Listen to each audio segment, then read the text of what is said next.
Hi friends, ఈరోజు blouse వచ్చేసి చాలామంది డీప్ పెట్టాలంటే ఎంత డీప్ పెట్టాలి, డీప్ ఎలా పెడితే మనకు షోల్డర్ ఎంత జారుతుంది అని అయితే నాకైతే కామెంట్ చేస్తున్నారు. నేను వాళ్ళ కోసము చిన్న టిప్ చెప్తా అనుకుంటున్నా. ఈ బ్లౌజ్ సైజ్ వచ్చేసి 40, చెస్ట్ సైజ్ వచ్చేసి 40 ఉంది, మన వెస్ట్ సైజ్ వచ్చేసి 36 ఉంది. 36ని మనం నార్మల్గా మీకు అర్థమై ఉంటుంది, చాలామందికి తెలుసు కాబట్టి మన వెస్ట్ సైజ్ కంటే చెస్ట్ సైజు 6 ఇంచులు ఎక్కువ ఉంటుంది, 4 ఇంచులు ఎక్కువ ఉంటుంది అని తెలుసు. అలా కొంతమందికి చేంజ్ అవుతుంటుంది అన్నట్టు, ఎక్కువ మా కాదు, ఒక దగ్గర 4 ఇంచులు 6 ఇంచులు చేంజ్ అవుతుంది. సరే చూద్దాం. ఇప్పుడు ఫస్ట్ ఈ బ్లౌజ్ సైజ్ వచ్చేసి 40 ఇంచెస్ అయితే హైట్ ఎంత పెట్టినా, హైట్ వచ్చేసి 14.5 పెట్టేసిన. చూడండి, హైట్ 14.5 ఫస్ట్ పాయింట్ హైట్ 14.5కి నేను 15.5 పెట్టుకున్నా, 15 పావు పెట్టుకున్నా. సెకండ్ పాయింట్ వచ్చేసి చుట్టుకొలత చూడండి, వెస్ట్ 9 ఇంచెస్ పెట్టినా అంటే డాట్లకు పోతుంది మనకు. ఇక్కడ డాట్స్ కలిసి వచ్చేసరికి 9 ఇంచ్ అయింది. నెక్స్ట్ వచ్చేసి చెస్ట్ ఎంత 10 ఇంచులు ఇలా పెట్టుకున్న తర్వాత నెక్స్ట్ వచ్చేసి బ్లౌజ్ వాళ్ళది కొలత బ్లౌజ్ ఉంటే మనం ఈ 2 పాయింట్లు బ్లౌజ్ తోటి కొలుసుకోవాలి.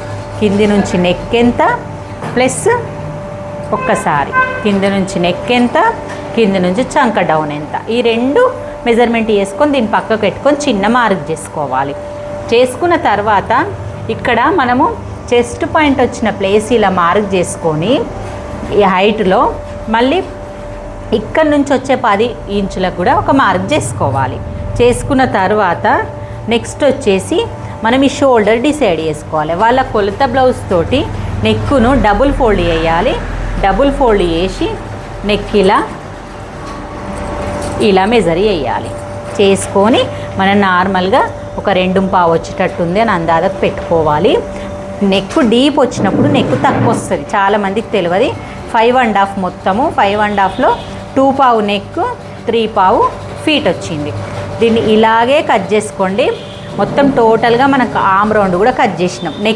నెక్ వచ్చేసరికి ఇక్కడ నేను 2 పావు ఉంది కదా, ఈ 2 పావును నేను ఇక్కడ వచ్చేసరికి 3/4 పెట్టిన, అంటే 2 3/4 అంటే 1/2 ఇంచ్ ఎక్కువ పెట్టుకున్నా. మరీ ఎక్కువ తొడగది తిను అంటే క్రాస్లో వచ్చేస్తుంది కదా, ఆ క్రాస్లోనే ఈ మార్క్ అనేది రౌండ్గా డ్రా చేసేసినది.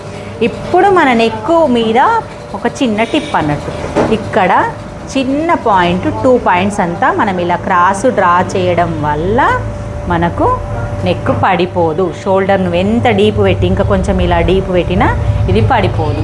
దానికోసమే